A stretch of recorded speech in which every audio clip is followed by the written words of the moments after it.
Isang mainit na balita para sa komunidad ng sports at sa buong bansa.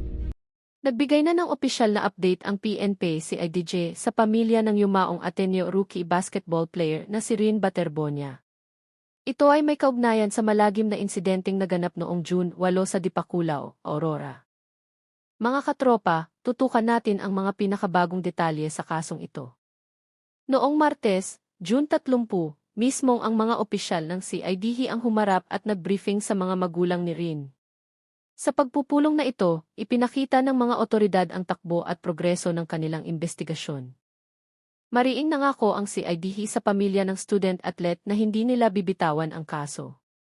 Tututukan at babantayan daw nila ito ng husto hanggang sa makamit ang tunay na hustisya, hindi lamang para kay Rin, kundi maging para sa isa pang biktima na si Divine Adili na kasama ring nasawi sa naturang insidente.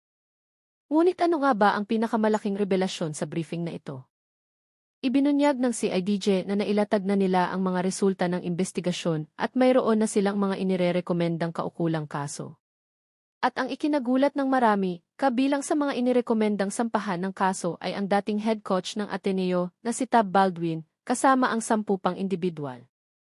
Ang mga rekomendasyong ito ay formal ng isinumite sa DOJ para sa masusing pagsusuri o review. Ibig sabihin, nasa kamay na ng DOJ ang susunod na hakbang para sa legal na laban na ito. Isang napakalaking dagok ito para sa pamilya Baterbonia at Adili, ngunit sa tulong ng CIDJ at sa pag-usad ng kaso sa DOJ umaasa ang lahat na mabilis na lilitaw ang katotohanan. Ano ang opinyon ninyo sa usaping ito, mga katropa? Comment ang inyong mga saloobin sa ibaba. Huwag kalimutang kayak ang video na ito, mag-subscribe sa ating channel, at pindutin ang bell icon para lagi kayong updated sa mga mainit na balita. Hanggang sa muli, ako ang inyong katropa, nag-ulat para sa hustisya. Maraming salamat at mag-ingat po kayo palagi.